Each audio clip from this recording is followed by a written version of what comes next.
จังหวัดอุบลราชธานีครับที่ชาวบ้านสร้างหมอได้เก็บรักษาอุปกรณ์เจาะลิ้นเตาอังโลและก็ดินทีสมเด็จพระเจ้าลูกเธอเจ้าฟ้าพัชรกิติยาภานารีธิราชเทพยวดีกรมหลวงราชสารินีสิริพัฒน์มหาวชิรราชธิดา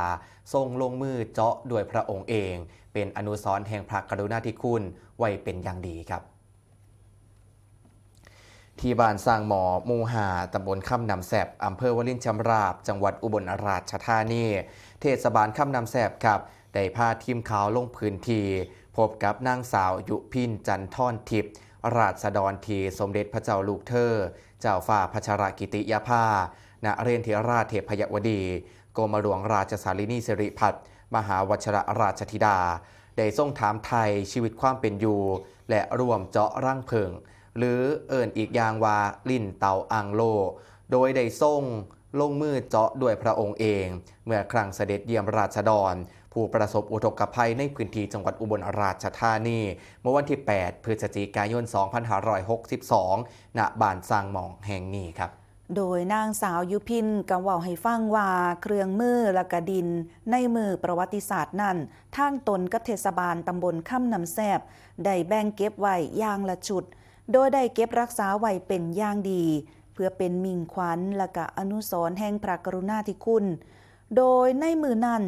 ตนได้นั่งอยู่บริเวณจุดสาธิตหม่องเฮ็ดร่างเพิงหรือว่าลิ้นเต่าซึ่งเป็นส่วนประกอบสำคัญของเต่าอังโลพระองค์ทรงมีความสนพระทัยและก็อยากหูถึงขั้นตอนการเฮ็ดจึงทรงลงมานั่งกับเพิ่นแล้วก็ทรงใส่อุปกรณ์จับลิ้นเต่าโดยพระองค์เองโดยการเจาะลิ้นเต่าโดยพระองค์เองนะคะแม้ว่าพระหัตถ์เพิ่นสิเปื้อนดินเปื้อนโคลนแต่แววตาของพระองค์กลับเปี่ยมไปด้วยความสุขที่ได้ทรงลงมือเฮ็ดสิ่งนี้ด้วยพระองค์เองก็สร้างความปลาบปลื้มและประทับใจ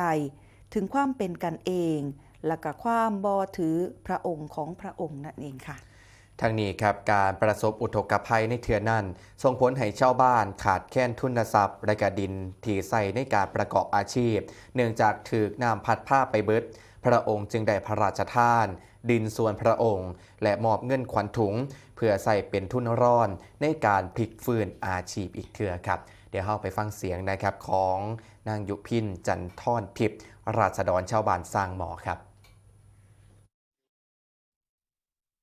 ค่ะท่านเป็นกันเองคุยกับเราเหมือนชาวบ้านไม่ถือตัว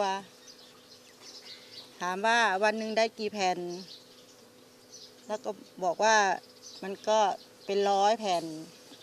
ถามว่าแผ่นเท่าไหร่รับจ้างเขาแผ่นละ1.50 บาท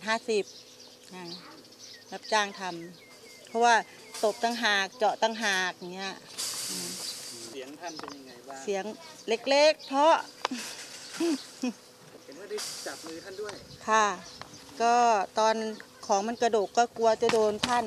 ก็เลยตะคุบไว้ก่อนก็ถูกมือนิ่ม ไปไหนมาไหนท่านก็ลุยอย่างเงี้ยท่านแบบคนลุยๆภาษาไทยบ้านเนาะท่านเป็นคนลุยๆไปไหนก็ไม่ถือตัวกับไทยบ้านก็ภูมิใจนะคะในชีวิตเจ้าของครั้งหนึ่งได้อยู่ใกล้ๆอ่ะ ได้พูดได้คุยภาษาชาวบ้านแล้วก็บอกก็ขอบคุณซึ้งใจที่ท่านมาช่วยเพราะว่าตอนนั้นมันไม่มีจริงๆน่ะท่านก็ได้บริจาคดินให้ไทยบ้านก็เป็นไปได้ก็ไม่อยากให้ท่านไปไหนเนาะ